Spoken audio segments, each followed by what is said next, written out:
નમસ્કાર. ક્યારે વિચાર્યું છે કે આપણી આસપાસની દરેક વસ્તુ, ભલે તે ખુરશી હોય કે પછી આપણે જે શ્વાસ લઈએ છીએ તે હવા, આખરે શેનાથી બનેલી છે? ચાલો આજે આપણે પદાર્થના છેક ઊંડાણમાં જઈએ અને તેના સૌથી મોટા રહસ્ય એટલે કે પરમાણુની આખી જાસૂસી કથાને ઉકેલીએ. આ એક એવો સવાલ છે જ્યાંથી આપણી આખી સફર શરૂ થાય છે. જરા કલ્પના કરો કે તમે કોઈપણ વસ્તુના નાના અને એનાથી પણ નાના ટુકડા કરી રહ્યા છો. તો છેવટે એવો કયો કણ બચશે જેને તમે હજુ વધારે તોડી નહીં શકો? તો આપણે આ જાસૂસી વાર્તાની શરૂઆત થાય છે છેક પ્રાચીન સમયમાં.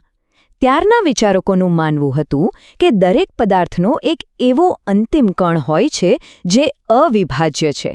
એને જ તેમણે નામ આપ્યું આટમ. મતલબ કે એક એવો કણ જેમાંથી બધું બન્યું છે પણ તેને તોડી શકાતો નથી. આ હતો આપણી વાર્તાનો પહેલો સુરાગ. પણ ખરી મજા તો ત્યારે આવી જ્યારે વિજ્ઞાને વધુ ઊંડાણપૂર્વક જોયું. ત્યારે ખબર પડી કે આ અવિભાજ્ય લાગતા કણની અંદર તો એક આખું બ્રહ્માંડ છુપાયેલું છે. તો ચાલો આ શોધ અને આશ્ચર્યથી ભરેલી ગાથામાં આપણે આગળ વધીએ. તો આપણી જાસૂસીના આ પહેલા ભાગમાં આપણે પરમાણુની અંદર રહેલા 3 મુખ્ય ખેલાડીઓ એટલે કે 3 મુખ્ય પાત્રોને મળીશું, જેઓ આ આખા બંધારણનો પાયો છે. તો આ રહ્યા આપણા 3 મુખ્ય પાત્રો. પરમાણુના ભારેખમ કેન્દ્રમાં એટલે કે ન્યુક્લિયસમાં બેસે છે ધન વીજભારવાળા પ્રોટોન. એની સાથે જ ત્યાં છે તટસ્થ ન્યુટ્રોન, જેનું કોઈ વીજભાર નથી. અને આ કેન્દ્રની આસપાસ સતત ચક્કર લગાવતા રહે છે ઋણ વીજભારવાળા ઇલેક્ટ્રોન. આને છે ને એક ત્રાજવા જેવું સમજો. કુદરત હંમેશા સંતુલન જાળવે છે. એટલે એક તરફ જેટલા ધન વીજભારવાળા પ્રોટોન હોય, બરાબર એટલા જ ઋણ વીજભારવાળા ઇલેક્ટ્રોન બીજી તરફ હોય છે.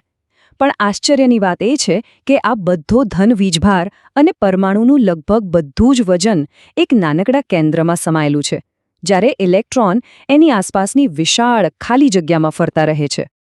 હવે વાર્તામાં એક એવો જબરદસ્ત વળાંક આવે છે જેણે વૈજ્ઞાનિકોની પરમાણુ વિશેની આખી સમજ જ બદલી નાખી. આ એક એવો પ્રયોગ હતો જેના પરિણામો કોઈની ધારણામાં પણ નહોતા. રધરફોર્ડના પ્રયોગ પહેલા બધા વૈજ્ઞાનિકો જે થોમ્સનનો મોડેલ સાચું માનતા હતા. એ મોડેલ પ્રમાણે પરમાણુ એક તરબૂચ જેવું છે, જેમાં જે લાલ ગર છે એ ધન વીજભાર છે અને એમાં કાળા બીજની જેમ ઇલેક્ટ્રોન આમ તેમ વેરવિખેર પડેલા છે. રધરફોર્ડનો પ્લાન તો બહુ સીધો સાદો હતો. એમણે સોનાની એકદમ પાતળી વરખ પર ધન વીજભારવાળા આલ્ફા કણોનો મારો ચલાવ્યો. હવે જો પેલું તરબૂચ મોડેલ સાચું હોય તો બધા કણો વરખની આરપાર કોઈપણ જાતના અવરોધ વગર સીધા જ નીકળી જવા જોઈએ. પણ જે થયું તે અકલ્પનીય હતું.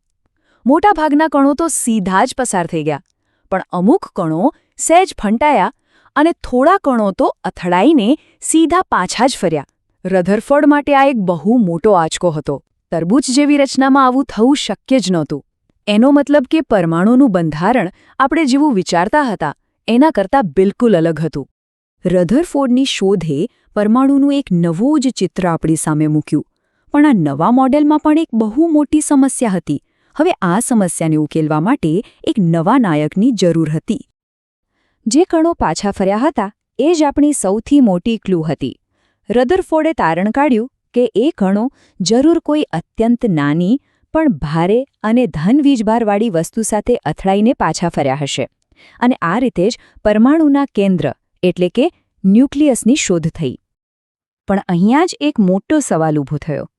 ભૌતિકશાસ્ત્રનો નિયમ કહે છે કે વિરુદ્ધ વીજભાર એકબીજાને આકર્ષે. તો પછી ઋણ વીજભારવાળા ઇલેક્ટ્રોન ધન વીજભારવાળા ન્યુક્લિયસ તરફ ખેંચાઈને એમાં ભળી કેમ નથી જતા? જો એવું થાય તો પરમાણુનો નાશ થઈ જાય. પણ એવું થતું નથી. કેમ? અને ત્યારે એન્ટ્રી થાય છે આપણી વાર્તાના નવા હીરો નીલ્સ બોહરની.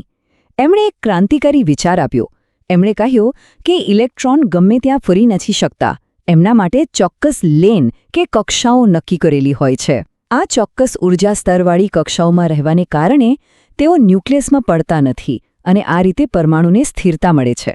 તો આમ આપણી આ જાસૂસી કથાના 3 મુખ્ય પડાવ પૂરા થયા.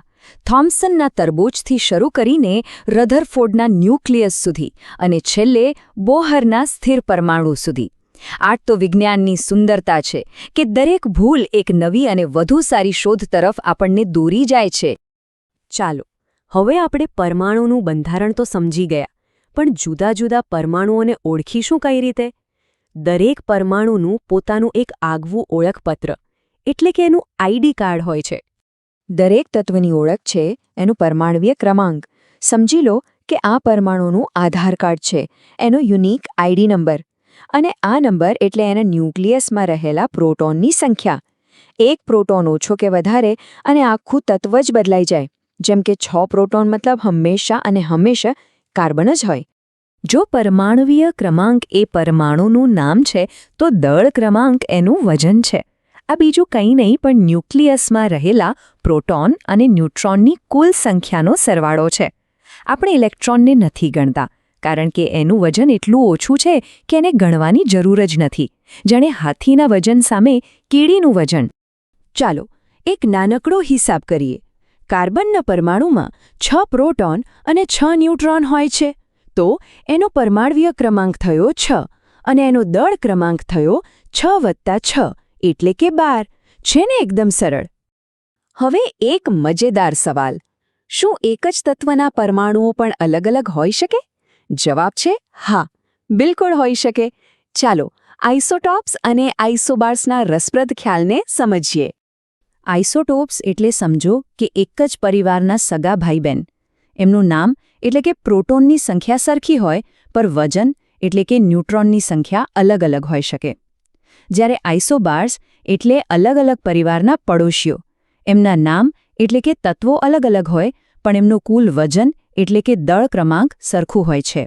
યાદ છે પેલી બોરે કહેલી ચોક્કસ કક્ષાઓ? એ કક્ષાઓમાં ઇલેક્ટ્રોન એકદમ શિસ્તબદ્ધ રીતે ગોઠવાય છે, જાણે કોઈ બિલ્ડિંગના અલગ અલગ માળ પર લોકો રહેતા હોય.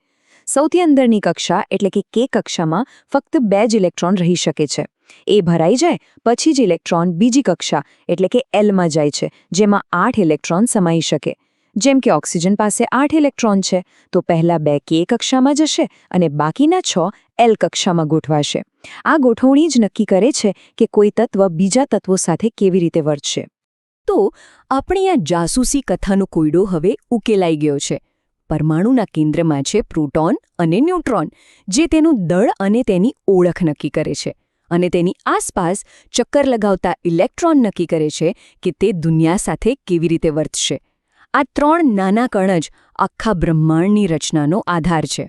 અને અંતે જતા જતા એક વિચારવા જેવો સવાલ: જો પરમાણુઓ અને એનાથી બનેલી આપણી આસપાસની દરેક નક્કર વસ્તુ 99.99% ખાલી જગ્યા છે, તો પછી આપણને બધું આટલું નક્કર કેમ અનુભવાય છે? આ પ્રશ્ન પર વિચાર કરજો. વિજ્ઞાન આવા જ રોમાંચક અને મજેદાર પ્રશ્નોથી ભરેલું છે.